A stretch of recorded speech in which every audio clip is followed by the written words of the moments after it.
Vamos a comenzar. Si llega alguien se incorporará. Agradecemos la asistencia de los presentes y darles un contexto general de qué es lo que vamos a hablar. En realidad, nosotros hablamos de seguridad jurídica ambiental, pero preferimos en su momento reducirlo a la expresión seguridad ambiental porque creemos que en realidad tiene que ver con, o se engarza esto en el objetivo fundamental de una empresa minera, que es seguridad completa y seguridad ambiental, porque es nuestro rubro. Nosotros somos una empresa especializada en derecho ambiental, somos abogados de bastantes años ya de experiencia. Yo llevo 35 años de experiencia en la temática de medio ambiente y hemos constituido una empresa, y aquí hay personas que forman parte de esa empresa. Hemos constituido una empresa cuyo enfoque fundamental es esta seguridad ambiental, pero desde una perspectiva de prevención. Preventiva RCA se llama la empresa, Preventiva Resolución de Calificación Ambiental. Eso significa la sigla. Por lo tanto, digamos, nosotros somos hijos del nuevo tiempo, de la nueva institucionalidad que ha surgido, la cual es una institucionalidad que tiene mucha letra chica, que tiene muchos riesgos que no son evidentes. Y por lo tanto hemos titulado la presentación como Seguridad Ambiental, para hablar en primer término de los riesgos y en segundo término hablar de cómo proponemos que esos riesgos se enfrenten.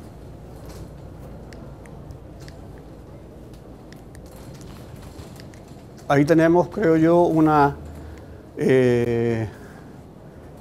gráfica que representa muy bien estos nuevos riesgos que vamos a sufrir, digamos, con el desarrollo, con la venida de este nuevo marco jurídico, de esta nueva institucionalidad, y que por supuesto trasciende en realidad lo jurídico y lo institucional desde la perspectiva de un solo estamento como sería el Estado, puesto que esto atraviesa en realidad un nuevo concepto social, ¿cierto? O sea, estamos preocupados como país por los temas ambientales, pero no solo porque se le ocurra al Estado, ¿cierto?, sino que porque hay una presión social que es nueva.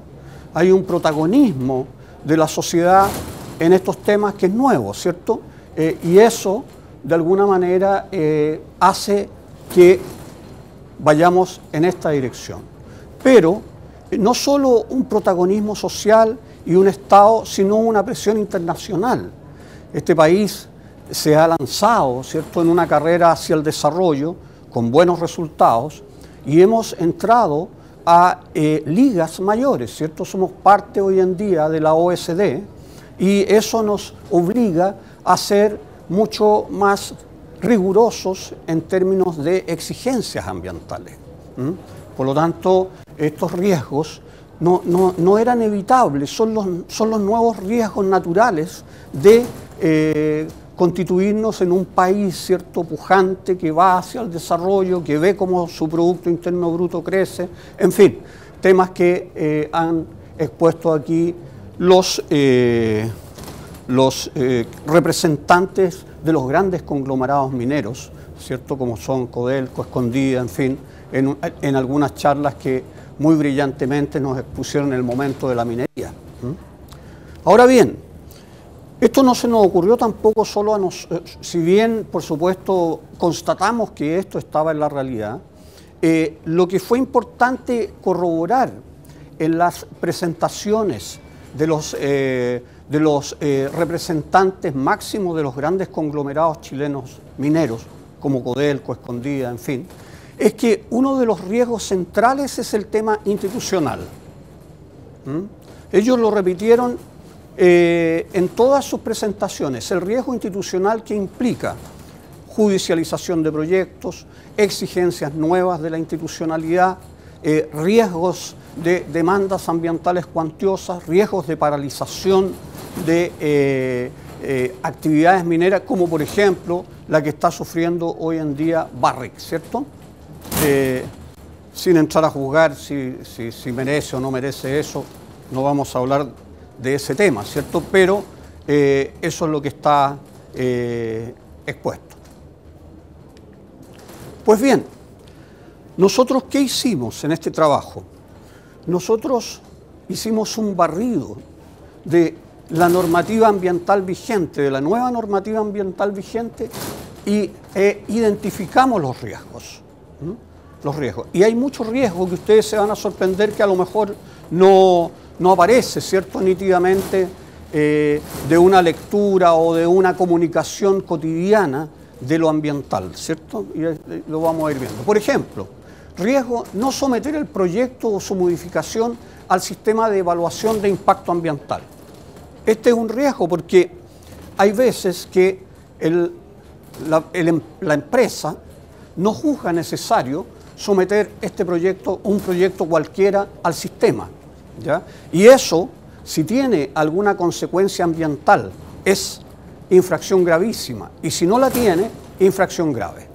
Por lo tanto, ese es un riesgo. Es cierto que es un riesgo ya más evidente, que no todos, ¿cierto?, ya incurren en un problema de este tipo, pero es un riesgo y hay que señalarlo. Fragmentar el proyecto, otro riesgo. Este ya es más delicado. Sabemos que, por ejemplo, le pasó a Hidroaicén. No es que digamos aquí que Hidroaicén fragmentó su proyecto, pero el voto de minoría de la Corte Suprema dijo que había fragmentado su proyecto. Y recordemos que en última instancia, la Corte Suprema, cuando tomó la decisión, ¿cierto?, la posición de Hidroaicén ganó 3-2. O sea, estuvo en el borde de perder. Y si pierde, no habría resolución de calificación ambiental que aprueba el proyecto de Hidroaicén. Habría sido revocado. ¿Por qué? Por fragmentación de proyecto. Claro, en ese caso se superó la etapa, pero fragmentar proyectos es un riesgo. Y no es tan difícil caer en esto. Uno puede concebir un proyecto y realmente, a lo mejor por definición, separarlo e ingresar una parte al sistema de evaluación de impacto ambiental y a lo mejor otra parte no ingresarla, y se quedó, ¿cierto?, con el problema de fragmentar el proyecto. Y eso puede tener también una sanción gravísima. Errónea elección del documento ambiental idóneo, estudio de impacto ambiental versus declaración para tramitar el proyecto ante el sistema de evaluación de impacto ambiental. Esto es muy típico, ¿cierto? Y esto ha servido para que las Cortes declaren que hay un incumplimiento de normativa y una violación de garantía constitucional al someter un proyecto que debía haberse hecho por estudio de impacto ambiental, hacerlo por declaración de impacto ambiental. Y todo eso se revoca y se cae. Sí, pero cuando uno ingresa un documento, en este caso el CEA, ¿cierto? Ellos hacen un test de admisibilidad. Sí. ¿Cómo juega eso con esa errónea elección? Sí, exactamente. Hay un test de admisibilidad de 5 días, ¿cierto? El primer test, para determinar si el proyecto cumple con ciertos requisitos formales. El riesgo de que revoquen porque no era la guía suficiente, sino que no se necesitaba una guía, no se corta ahí. O sea, es posible seguir la tramitación del proyecto y que a usted más adelante, a pesar de que pasó el requisito, el momento de admisibilidad, le digan no es suficiente. ¿Ya? Lo que agregó la nueva normativa es que existen 40 días para que la declaración de impacto ambiental sea rechazada con el fundamento de que en realidad lo que correspondía era un estudio. ¿Ya? Eso está en otra norma. ¿Ya? Pero efectivamente lo que se ganó con la nueva institucionalidad es eso, o sea, acotarlo a 40 días. Porque antes lo que ocurría, ¿cierto?, era que uno llegaba al final del proyecto y a última hora a uno le decían, oiga, no es suficiente una declaración, tiene que cambiarlo por estudio. O lo que es peor, y que sigue siendo un problema actual, ¿cierto?, es que esto se judicialice y en la Corte le digan, señor, era estudio de impacto, no basta esta declaración. Entonces, sigue siendo un riesgo, pero aminorado quizás por esta nueva normativa, pero va a ser también un riesgo que puede implicar judicialización. Devolución del estudio de impacto ambiental por carecer de información relevante o esencial. Esto se va a dar en la admisibilidad, ¿ya? En el plazo de admisibilidad, que son 5 días de que se presenta, tiene que venir un pronunciamiento que si lo declara admisible, se supone que esta información relevante o esencial ya estaría incorporada. Ahora, yo no sé si una autoridad ambiental va a poder revisar este elemento en tan poco tiempo, digamos, pero está establecido en la norma. ¿Qué papel juega si es que la adenda, estamos hablando, ¿cierto?, al final del proceso, que la adenda no satisface a la autoridad? Si la adenda no satisface la autoridad, usted claro, al evaluador, usted va a tener derecho, en la regulación que viene, a 2 juegos de adenda. Y si en definitiva no satisface, el proyecto va hacia el rechazo. Pues bien, tenemos entonces este riesgo, fragmentar, errónea elección del documento, devolución por carecer de información, devolución de la declaración de impacto ambiental por carecer de información relevante o esencial o por corresponder un estudio de impacto ambiental, que también eso ya lo vimos, ¿cierto? Rechazo del estudio o declaración de impacto ambiental, ¿cierto? Un riesgo permanente que va a seguir siendo y existiendo cuando uno quiera entrar en esta aventura, ¿cierto? Rechazo del recurso de reclamación de la resolución de calificación ambiental que rechaza un estudio o una declaración. Otro riesgo, o sea, tenemos derecho, si nos rechazan en primera instancia administrativa, a un recurso de reclamación, ¿cierto?, que se presentará ante el superior jerárquico de esta primera instancia administrativa, que en este caso es la Comisión de Evaluación del Servicio de Evaluación Ambiental. Pues bien, también hay ahí un riesgo entonces de rechazo que hay que enfrentar. Es un poco saber cómo uno enfrenta la segunda instancia administrativa ahí. Rechazo de reclamación por el Tribunal Ambiental respecto de reclamación ante el Director Ejecutivo o Comité de Ministros por rechazo del estudio de impacto ambiental o declaración de impacto ambiental. Parecen juegos de palabras, pero es como está en la ley. Por lo tanto, hay que ser fidedigno, digamos.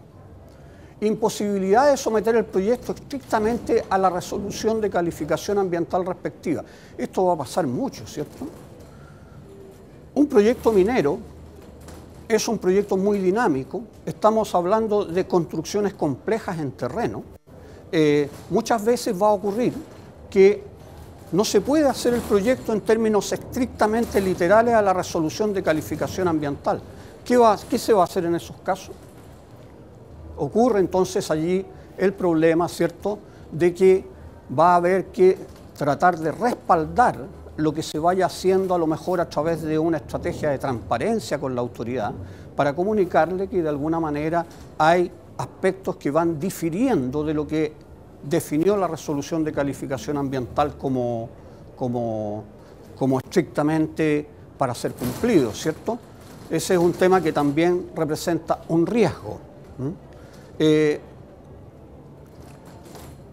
Aquí, en este caso, que es muy real y que es peligroso y que es importante, imposibilidad de someter el proyecto estrictamente a la RCA respectiva, Va a haber que ir también cubriéndose las espaldas con consultas de pertinencia cuando hay modificaciones, ¿cierto? Que son más poderosas que lo que uno, presiones más poderosas por modificar que lo que uno pueda resolver en términos de querer cumplir estrictamente la RCA. No basta la buena intención. Entonces allí habrá que tener una estrategia de cómo ir cubriéndose la espalda. A nosotros cuando nos preguntan como asesores si efectivamente qué recomendamos ante un cambio de este tipo, estamos recomendando permanentemente consulta de pertinencia. Esa es nuestra cobertura contra este riesgo.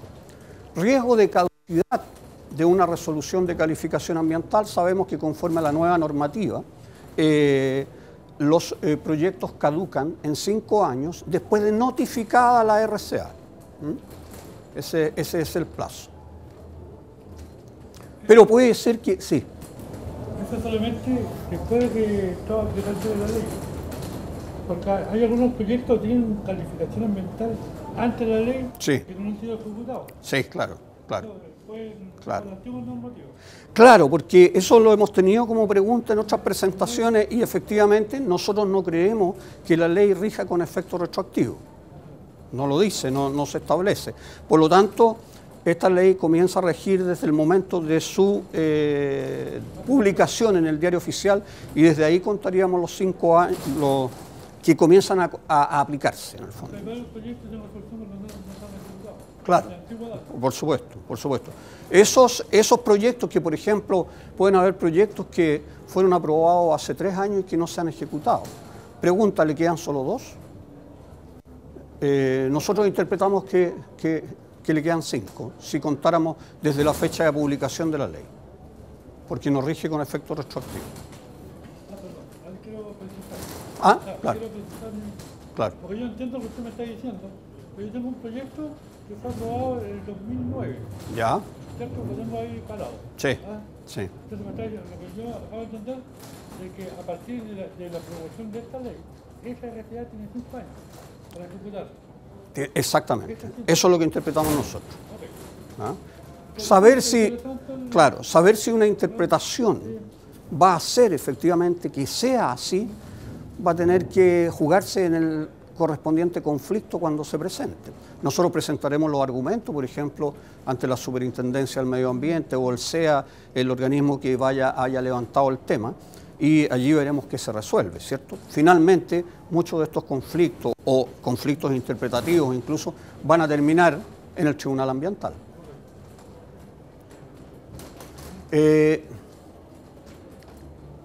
Riesgo de fiscalización respecto de un proyecto que el titular ha decidido no construir, vacío legal. ¿Ya?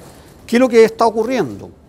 Que llegan fiscalizadores a exigir y a fiscalizar proyectos que el titular decidió no construir. Y han llegado incluso a levantar sumario por el vacío, por la nada, o sea, porque ahí no hay nada, no se construyó el proyecto. Sobre todo cuando son proyectos que se modifican, porque ya hay una instalación.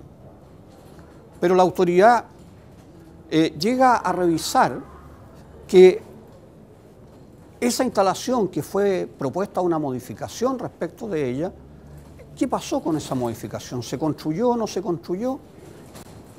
Y si no se construyó, puede iniciarse un procedimiento, un sumario, digamos. Entonces, hay un vacío legal respecto de qué pasa con proyectos que en definitiva no se construyen. Excepto que ahí hay un pero. Excepto que hayan cometido la torpeza, ¿cierto? Que hayan notificado si hacer el proyecto y después lo tiran para allá. Pero la experiencia que hemos tenido es que ni siquiera ha sido necesaria la notificación. O sea, vuelvo a lo mío, o sea, en este caso, vuelvo a mi caso. Sí. Yo tengo un proyecto 2009 que por suerte lo hemos votado 2 años más. Ya. Estaríamos dentro de los 5 años. Ya. Pero si me vienen a fiscalizar eso en 2009, ¿no me pueden aplicar eso? ¿Es un proyecto nuevo? No, es que no me refiero a caducidad. Solamente en este caso yo lo entiendo, que a veces algunos proyectos lo van ampliando. Ahí yo creo que puede tener efecto. Por ahí va, ¿ya? Pero es un vacío y se nos ha presentado en varios casos. ¿Ya? Perdón.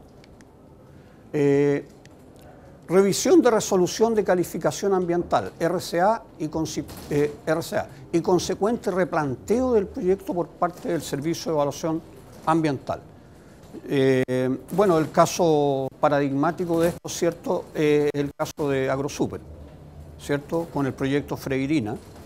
El proyecto original fue aprobado para, si no me equivoco, 50.000 madres, ¿ya?, que son las dimensiones en que se miden estos proyectos de producción porcina. Y la revisión de la resolución de calificación ambiental llevó a que el proyecto fue en su dimensión reducido por la autoridad a 25.000 madres. O sea, nos encontramos con que el titular de un proyecto, el empresario, presenta un proyecto al sistema de evaluación de impacto ambiental, lo aprueba con todo lo que eso significa, ¿cierto? Ese gasto, ese sacrificio, ese tiempo, ¿ya? Y después lo construye o inicia su construcción, y por haber impactos ambientales que no fueron quizás debidamente evaluados, y por supuesto ante un conflicto que normalmente va a ser planteado por la ciudadanía, la autoridad ambiental procede a la revisión de la resolución de calificación ambiental. Una resolución de autoridad que constituye prácticamente un derecho adquirido, ¿cierto? Pero en virtud de esta disposición lo revisa y puede cambiar el proyecto.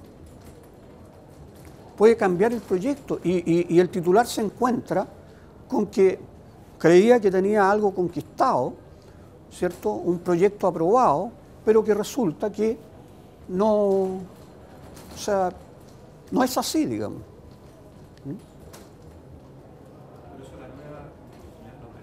¿Ah? Está expresamente regulado, claro, está expresamente regulado. Y es muy peligroso, digamos. Fue revisado por un ente técnico estatal. Bueno, lo que yo estoy asumiendo acá, bueno, yo trabajo en una empresa tanto en Chile, en Perú y en Brasil. Perfecto. En Perú este es un problema muy latente, porque se aprueban los proyectos y después sale una pequeña comunidad y el proyecto se para. Bueno, ahí es más... Claro. Pero yo no entiendo entonces para qué hay un comité técnico. Es que por eso que quiero insistir un poco en este punto. Yo les voy a leer la disposición, que es parte de la ley 19.300, actualizada, modificada por la ley 20.417, que es la que revoluciona toda esta situación. Dice, la resolución de calificación ambiental podrá ser revisada excepcionalmente, de oficio, o sea, decidiéndolo la propia autoridad, o a petición del titular o del directamente afectado, cuando ejecutándose el proyecto, las variables evaluadas y contempladas en el plan de seguimiento sobre las cuales fueron establecidas las condiciones o medidas haya variado sustantivamente en relación a lo proyectado o no se hayan verificado, todo ello con el objeto de adoptar las medidas necesarias para corregir dichas situaciones. ¿Ya? Entonces, ese es un inciso, es más larga la disposición, lo que quiero decir es que la facultad está permitida. Expresamente. Y claro, es media enredada la redacción de la norma, ¿cierto? Pero ya la vimos cómo se aplica. Se aplicó en AgroSuper, en Freirina, y ahí no fue enredado la interpretación. Simplemente el proyecto se partió por la mitad. Entonces, si ustedes inician un proyecto minero, por ejemplo, y tienen un problema por emisión de polvo respecto de una comunidad vecina, podría, según esta disposición, venir la autoridad y decirle, no, pues señor, usted no va a poder sacar 10.000 toneladas o lo que usted había presupuestado, ¿cierto? Sino que tiene que reducirlo a la mitad del proyecto. Entonces la RCA no es segura. Y eso es lo que planteaban, claro que no pensando en esta disposición, sino que en general, estos ejecutivos máximos de estas empresas como Escondida, Codelco, ¿cierto?, que expusieron el otro día, sobre la inseguridad jurídica, ¿cierto?, sobre este tema de la institucionalidad. Ellos dicen, no, si llegó la Superintendencia del Medio Ambiente a visitarnos y se ve un ente muy potente, muy bien organizado, con sus soportes electrónicos, en fin. Pero hay algo que en general en la institucionalidad no está funcionando. Y para ellos ese es un tema central.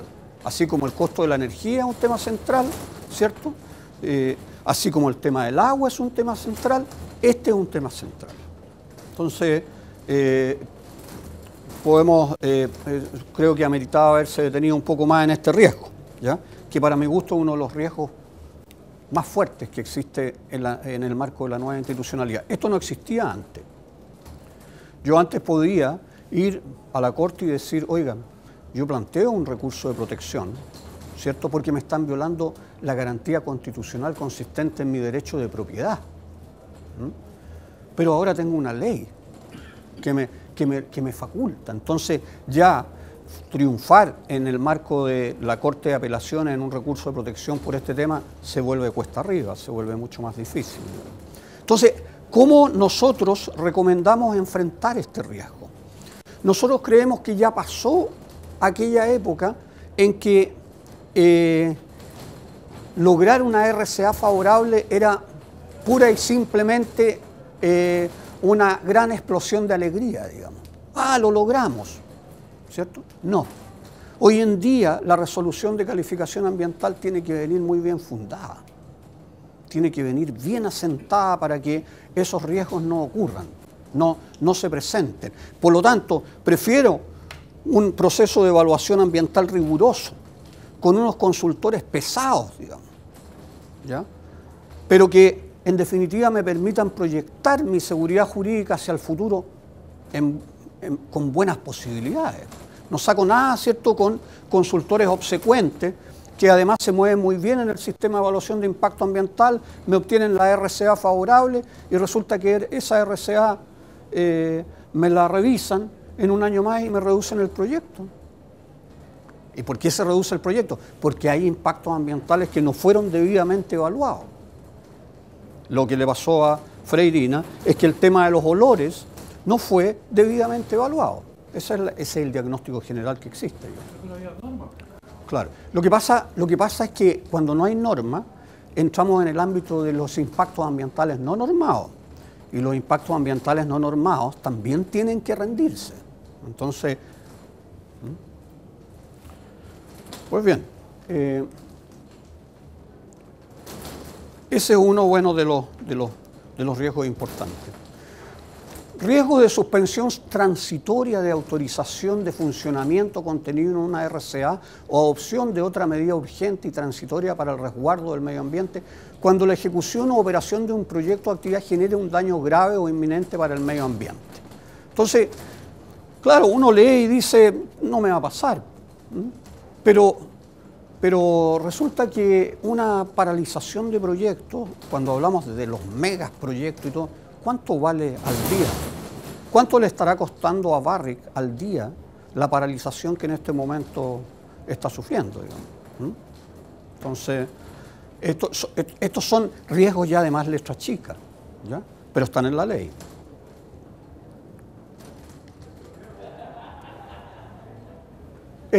Estos son por el estilo, riesgos, pero tienen una sutileza. Ya los otros eran por daño.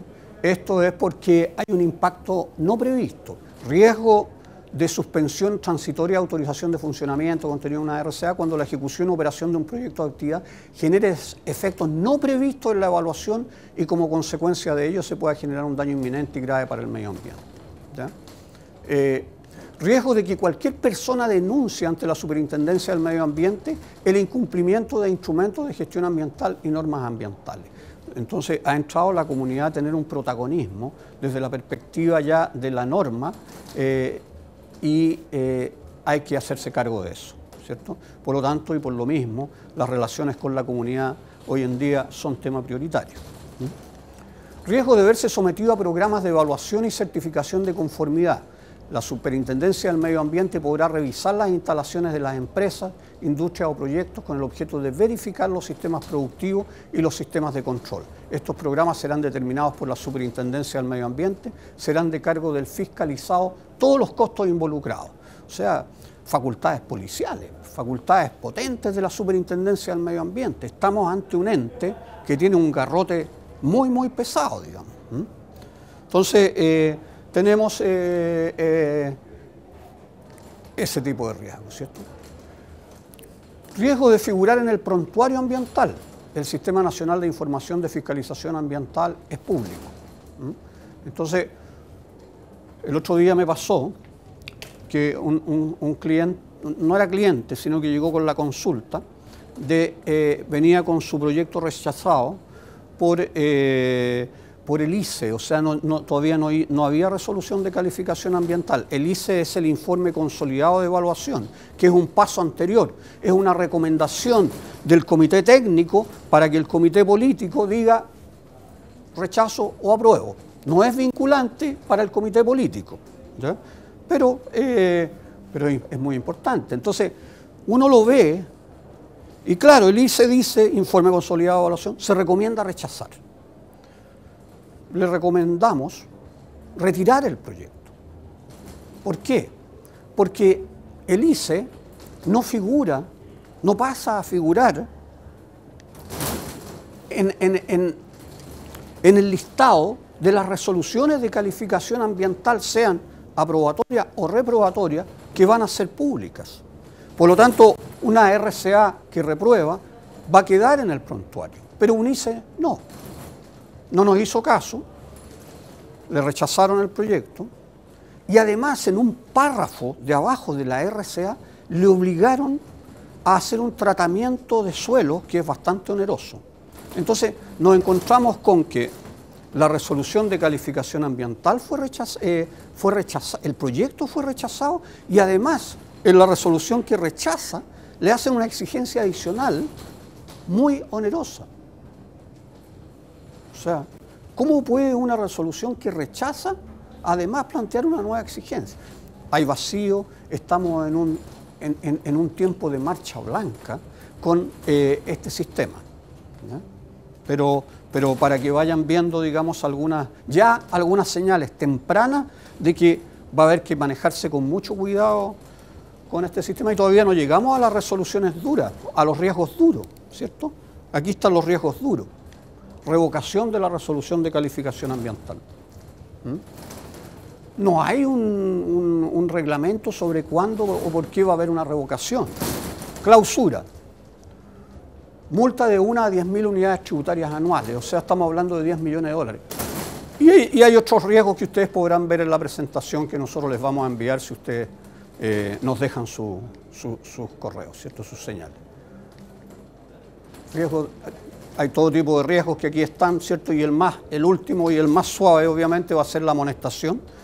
Pero ojo, la amonestación también va al prontuario. Varias sanciones leves constituyen una grave. Entonces, varias sanciones graves constituyen una gravísima.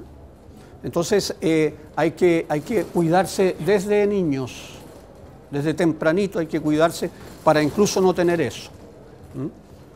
Todos esos son los riesgos que nosotros hemos detectado, que no se los he podido expresar en su longitud por el apremio de tiempo, pero ustedes los pueden ver después personalmente.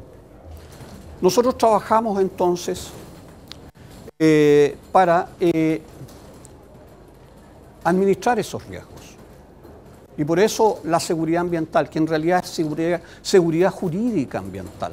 ¿Por qué seguridad jurídica ambiental? Porque nosotros hemos llegado a un estado de marco jurídico, técnico, administrativo y todos los apellidos que ustedes quieran ponerle, nuevo. Antes la temática ambiental era una temática que se resolvía fundamentalmente en el marco de la ingeniería. Pero ahora nosotros tenemos en la perspectiva a los jueces especializados, que son los tribunales ambientales. Por lo tanto, todos los pasos que vayamos dando tienen que ser pasos que vayan mirando hacia allá. Y en ese sentido, para nuestra alianza, estamos muy conscientes que tenemos que tener, por supuesto, un respaldo técnico y así lo hemos buscado y lo hemos logrado con una empresa de ingeniería con la cual nosotros trabajamos, ORREMAR, ¿cierto? Que está también en en nuestros catálogos. Y además hemos ido buscando cuál es el modo en que un empresario puede dormir tranquilo, o sea, descansar. Y hemos llegado en ese sentido en la búsqueda hacia la temática del seguro ambiental, y nos acompaña en este caso Paul Wolacom, que fue la persona que nos abrió la puerta en Londres para nosotros trabajar un compromiso de reaseguradores británicos para poder asegurar en Chile, generar una póliza en Chile que sea una póliza tipo terno a la medida, ¿cierto?, para los riesgos chilenos, porque ya no nos sirven esas pólizas generales de responsabilidad civil, porque aquí, tal como hemos visto, hay riesgos de letra chica, riesgos muy complicados, y nosotros hemos respaldado, ¿cierto?, esta situación en eso, y en eso va a consistir las dos o tres diapositivas que vienen. El tema de la seguridad ambiental pasa a ser entonces el centro. ¿Cómo definimos, cómo creemos nosotros que administramos ese riesgo? Nosotros opinamos que la mejor manera es un control preventivo permanente. ¿Cómo lo materializamos? Analogía con el médico de cabecera. Se trata de una mirada global al sistema jurídico ambiental chileno y en paralelo uno está relacionándose con este. Creemos que en ese sentido este médico de cabecera tiene también esa tarea, o sea, estar vinculándose permanentemente con el sistema. Y lo vamos a tener que hacer, y lo estamos haciendo, porque tenemos ya una cartera de clientes que se convierten en una masa crítica que nos obligan a eso, ¿ya? Téngase presente que todos los riesgos dicen relación con el incumplimiento de una norma. El control preventivo permanente no se trata de un teléfono rojo ni de actuar frente a un incendio, sino de un contacto cotidiano entre la gerencia ambiental de la empresa y el profesional encargado específicamente de su cuidado. Ese es nuestro enfoque. No basta un encargado ambiental. Este sirve, pero no es suficiente. Se requiere el apoyo y la mirada desde la perspectiva de la eventual judicialización de los siniestros y el contacto permanente con las instancias decisorias desde la perspectiva de una casuística múltiple, ¿ya? O sea, en el fondo, cuando uno llega a tener ya una cartera de clientes que lo obliga a estar permanentemente en contacto, no solo con el SEA ni con la SMA, Superintendencia del Medio Ambiente, sino que también, por supuesto, con los tribunales ambientales, que es allí donde finalmente va a llegar todo esto, ¿cierto? No basta un sistema de gestión ambiental.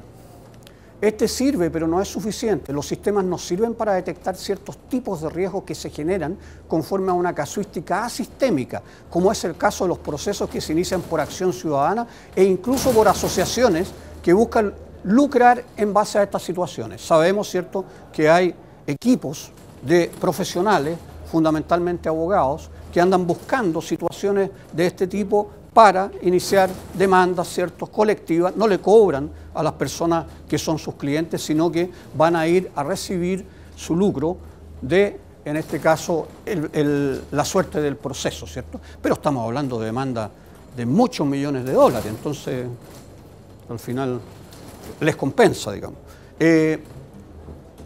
El control preventivo permanente incorpora multidisciplinariedad bajo visión jurídica, con el objeto de disminuir la carga económica de los asociados al control preventivo permanente. El complemento interdisciplinario se va requiriendo según sea el caso de una red de profesionales disponibles. El control preventivo permanente funciona con una póliza de seguro de resguardo ajustada caso a caso, ¿ya? Y ahí entramos entonces en el tema interesantísimo del seguro. Póliza de seguros. En conjunto a Conosur Reaseguros hemos generado una póliza con condiciones generales flexibles que permite ir ajustando el producto a los requerimientos del asegurado. La póliza establece las secciones aseguradas en relación con los riesgos a que se ve expuesto el titular de proyecto y o actividad minera en el marco de la nueva institucionalidad. A vía de ejemplo, considera cobertura de perjuicios por paralización. Por ejemplo, aquí habría estado cubierto lo que le pasó a Barrick. Cobertura por multas. Eso no lo tiene prácticamente ninguna póliza, ¿ya? Nosotros logramos en Londres que esta póliza cubra multas. Estamos hablando de multas de 10 millones de dólares, ¿cierto? O sea que ya no es chiste. Antes las multas eran chiquititas, pero ahora ya no. Cobertura para reparar daños ambientales, cobertura por gastos de defensa legal, cobertura por daños ambientales derivados de accidentes en transporte. Entonces, en eso lo estamos trabajando. A medida que vayan apareciendo los interesados, vamos a ir construyendo su terno a la medida. Nosotros en el fondo tenemos dos conceptos. Uno, médico de cabecera. Dos, terno a la medida.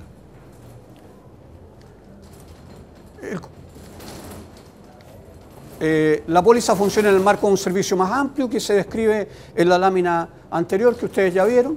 De este modo, el asegurado no solo cuenta con su póliza, sino con un control preventivo permanente de parte de una entidad especializada. No basta la póliza, ¿ya? Es el conjunto. De este modo, independientemente de la póliza, el asegurado obtendrá una asesoría orientada a la plena conformidad con el marco normativo de carácter ambiental vigente. Cada asegurado y asociado a un control preventivo permanente queda relacionado a un abogado de la especialidad del derecho ambiental responsable del permanente cumplimiento del marco normativo ambiental vigente y encargado de anticiparse a las nuevas exigencias. Eso es. Les agradezco mucho la paciencia y estamos disponibles, digamos, para cualquier consulta y además para mantener en contacto los correos correspondientes. Muchas gracias. No sé si hay alguna pregunta. ¿Tenemos todavía un par de minutitos? Ya casi nada, pero si hay alguna pregunta, sí. Bien interesante la charla, la verdad que cubre muchos aspectos. Perfecto. Pero hay que recordar que hace poco entraron en vigencia la ley de cierre de faena. Sí, claro, sí. La 20.150, sí, la 20.155, claro. En el marco del cierre de faenas, a nosotros efectivamente, y es muy buena la observación, se nos olvidó agregar que en la póliza del seguro estamos también trabajando para cubrir a través de la póliza el tema de la garantía, ¿ya? El cierre de faena efectivamente es ya un requerimiento supuesto. Así que nos gustaría ahí, si se interesa, seguir en contacto con ustedes también y muchas gracias. Yo creo que es un tema muy vigente por el alcance de las normativas nuevas que están implementadas en Chile. Hay que recordar que ya tenemos en vigencia los tribunales ambientales, tenemos también en vigencia la nueva entrada de los planes de cierre de faenas mineras. Entonces, un tema que está muy expectante para lo que estábamos en la minería, ¿no? Y eso significa perdurar y estamos luchando por una minería sustentable. Entonces, hay que revisar todos los aspectos para que esto sea sustentable en el tiempo.